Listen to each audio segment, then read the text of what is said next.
So I'm meeting up with Chanel for the first time. She's a dope artist, and I'm at her studio, and we're gonna look at some art, and it's gonna be dope. Yo, yo. Hi. Hello. You're really here. You're a real person. Yeah. I'm not this tall. These shoes got like 2 inches. Oh, damn. I know. This is Chanel, y'all. Are we? I'm doing a vlog. Yeah. Oh yeah, I didn't know you started already. Yeah. Hi. She's Hi, dope. everybody.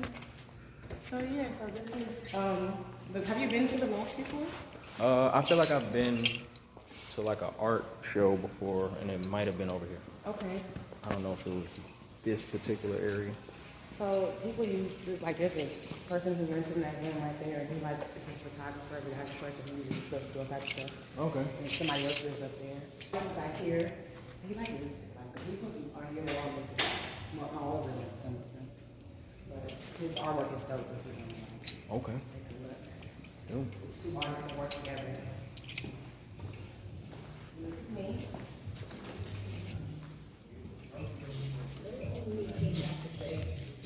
We're going side to the white side. Okay. This side? DJ. What's up, man? Ooh. So this is It's a vibe. So at this particular point, Chanel cranked the music up. She got a nice little setup. Got the music, got the artwork. It's, upstairs, downstairs. I didn't go upstairs, but it's definitely a nice little spot for someone to get away, have a separate space to be creative. And at this point, she was just telling me about the other people that are also part of the studio. These are some of the things that was hanging on the wall, and then she was showing me some of her pieces that she was finishing up. That's Janelle Monet.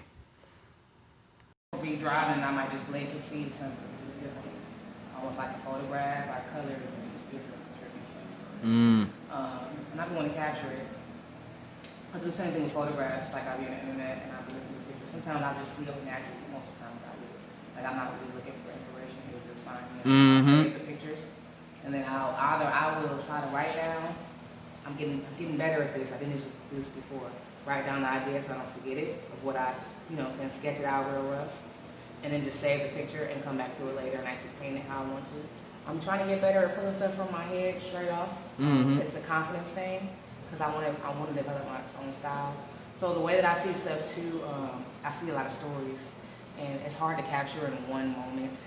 Damn near impossible to be honest with you. I feel like in a painting or a picture. Yeah, I know. We're gonna get into that Unless it's because we do different types of art. Yeah, unless it's something like real big and complicated, I don't do that. So my dream is to be a cartoonist. That's really what I came here for. Your dream is to be a cartoonist. I had to make sure they hear that. Yeah, so you heard it first, or when I first, but you guys heard it. So, yeah, since I was a kid, man, drawing cartoons, and I always wanted to develop my own style. How old did you start? Like how old Drawing? were you? Yeah. I've been drawing my life.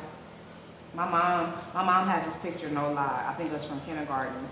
We had to draw like a school bus, and I went in on details. Like I'm talking about, I drew the people inside the windows, the steering wheel, the background, and she kept it. She couldn't believe how much detail I was putting into at such a young age. That was, so you was like 5 or 6? Yeah, and I actually have a picture of in the first grade or so. It might be kindergarten or first grade, but it's about meeting people. And it's a picture of, take a picture of yourself with your name, and you met a person, they had to write up something about you. And the person wrote about me, this is Chanel, I like her, she taught me how to draw.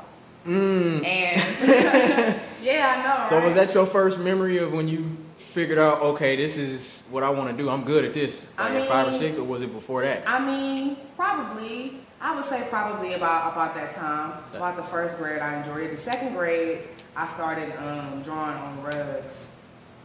Actually, like the little area rugs. Yeah. And I was giving them to people at school, like teachers, and I think my mom would have sold a few for a few dollars to my memory. So that was when I was kind of when I would just get like a marker and just do something, That's that pure shit. Yeah. That shit is pure. I would make my mom I would make all her Mother's Day cards and birthday cards and stuff like that. Same thing on my dad when I was younger. I would draw something.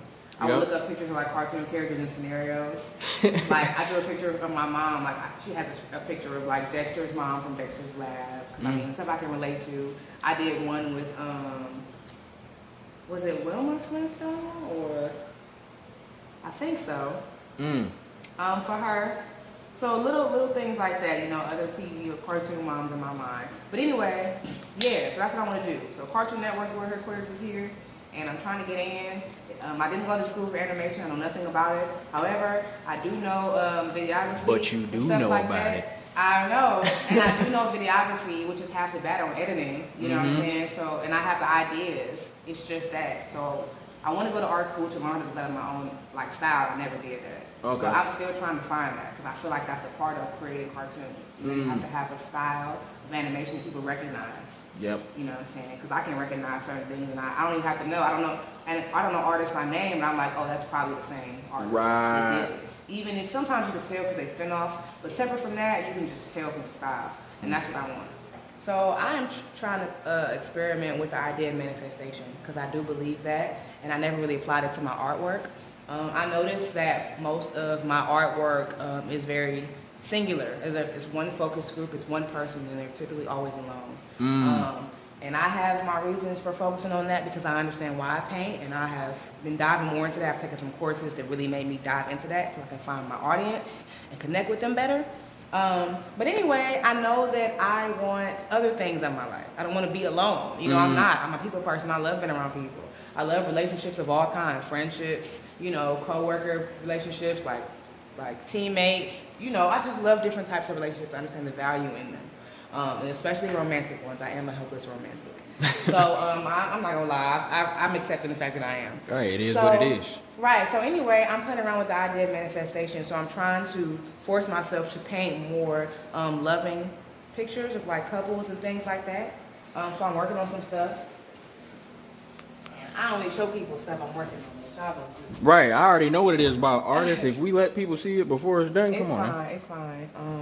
So this right here is going to be, this is actually supposed to be for a show, and I didn't get it done in time. You can see the people already, I'm sure. But they're going to be trees rooted in the earth, in space, and different things like that. So, you know, it's just kind of that embrace and the roots that relationships hold, Adam and Eve, whatever you want to call it. Right.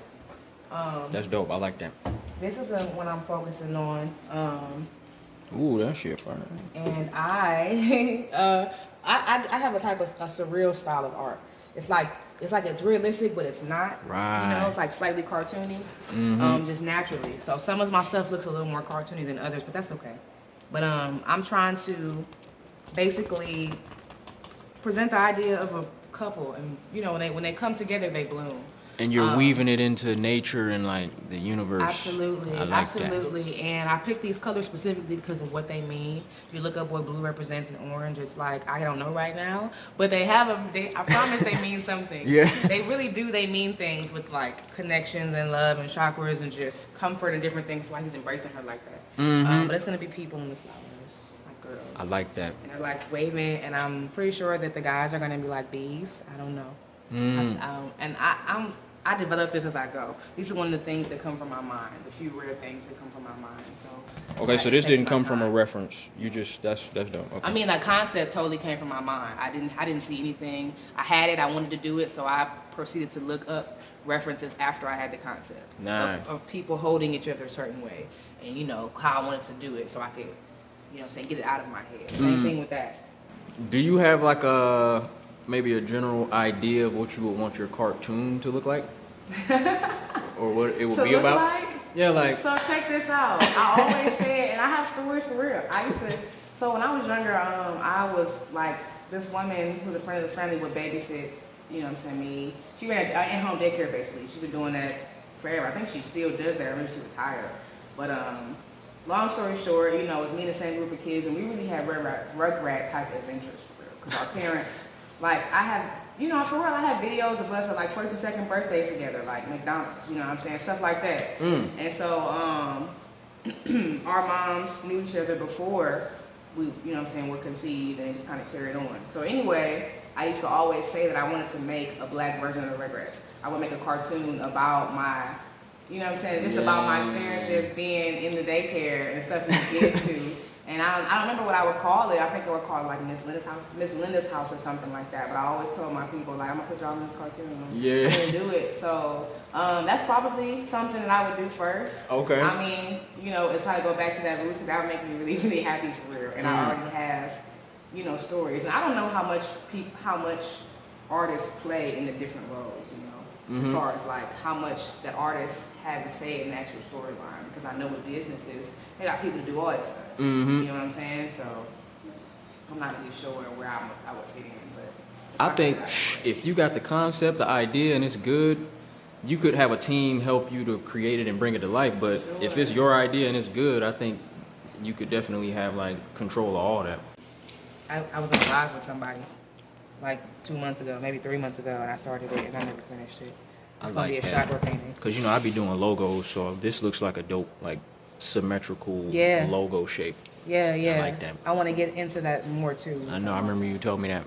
But yeah, it's gonna be a chakra thing. Ooh. So that's some of the stuff I'm gonna work on today. I'm gonna try to pull out. Nice. And throw up some creativity. So this is actually work that people are paying you for, like the stuff you're working on right now? Yes, somebody already paid me for it. Somebody paid for it. You have a lot of repeat clients or new people? How do people usually find you? So it's a combination of both. People will find me, so I have, you know, people that support me from social media that know me, friends and family, and then people that find me from art shows. You know, and then they'll ask me to do stuff from there. But most of my stuff is like a lot of times it's social media. So how much do you sell your work for? Like, what's the range? So these days, the cheapest you can get something from me is $500, and that's something small, like something 12 by 12, and that's me just being nice, very honestly, like square. Okay. But you know, sky's the limit on the prices. Exactly. I would say I typically charge $1 a square foot. So I mean, you can just kind of add up the math there. The most I've done a painting for thus far is $650. And that was 3 by 4 feet. So that was about 36, by 48 inches. The pricing when it comes to art. Because I think painters, illustrators, y'all charge, and I believe the way y'all charge for your art, you get what you're worth. I think music is a lot different, and I think musicians severely undercharge our consumers. You think it's because of the fact that streaming services been, you know, what they are now and accepted? And I don't know. I just think I think the music industry and what it means to be a musician, it's just different. It's a lot less about the art and it's more I don't know. I don't think in any other art form the art gets abused like how music gets abused.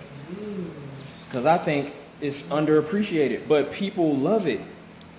People love music. Everyone loves and consumes music. Yeah, that's sad how could you underappreciate such a thing that everybody that we all need. Because, like, okay. We all have a world, I don't understand. Like, even just the price of, let's say somebody makes one song, a single.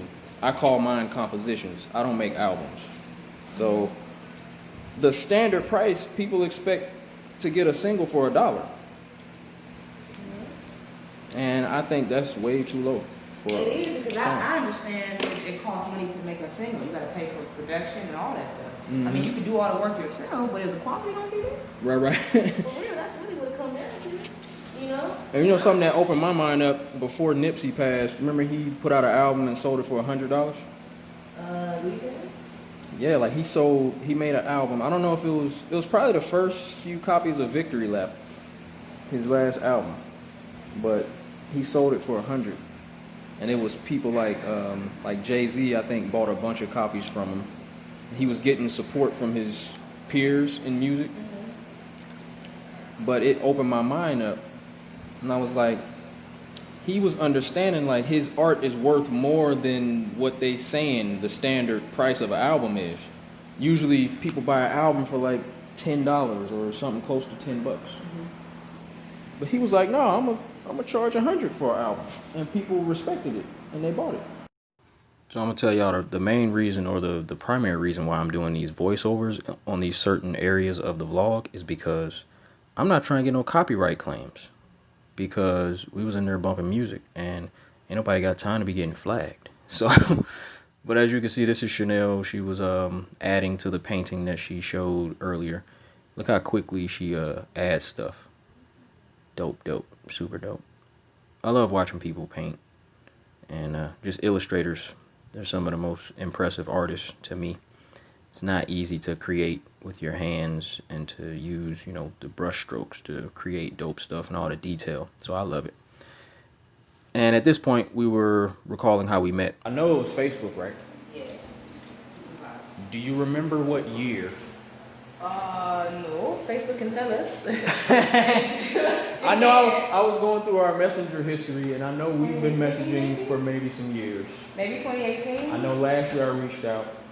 About the video you wanted me to do, respond. That's dope. It took me forever. Look how it be the small moments. But I don't remember if somebody shared your video on my timeline, or if it was one of those things. You know how Instagram has an Explorer page? Facebook doesn't have an Explorer page. They serve you different things. They and do. I don't know how. Somebody had to be sharing your video or something. It's somebody in your network that's probably friends with me. It has to be. I have to mutual friends, but they saw you were doing your live beats. Oh! You were on there making your live beats. Oh! And I was like, okay. That's how you found me? Yeah. So that had to be 2018. Yeah. Oh, like, shit. Like, this person making live beats, and then you were funny. You were like talking to people, you were talking your shit. And I was like, so you was with the fucking Cook crew. I wasn't in the group, but yeah. But it is. It's like if you was tuned in, you was in that whole energy. Yeah, I remember that. Holy That's how shit. I wound up requesting you, or I think that you sent me a message just to say hi or something, and I was like, I'm about that life. Exactly, like do you're that. just like friendly, and I was like, okay, Yeah. hey, this is a cool person, like he makes those beats, and then I shared the video with somebody else I know who makes music, and be like, look at this person. Wow. He's like, he's cool, and he's just doing it, like. Wow. That's how we met. 2018, 2 years later. I can always tell when I'm actually gonna meet, because I meet a lot of people online. I reach out to a lot of people. I'm friendly, like you said. But I knew eventually we would meet, because I had an admiration for your art, and then the fact that I reached out and wanted to put you in some content. Like I really was like, I wanna connect with her, and then it be lining up whenever the time is right. Boom, you know, don't force it. No. Can't force it. You always have That shit was funny. I don't know if I had it on video, but when she first saw me, she was like, "Wait, so you're real?" You're a real person, Okay. Because people see me so much on the internet, it's like, oh wow. I guess people really, I have that mystique, I guess. You do. It's the ninja. Oh, oh. Don't make me put the mask on. Goodness. No way. Don't make me bust a ninja run in this small ass studio room.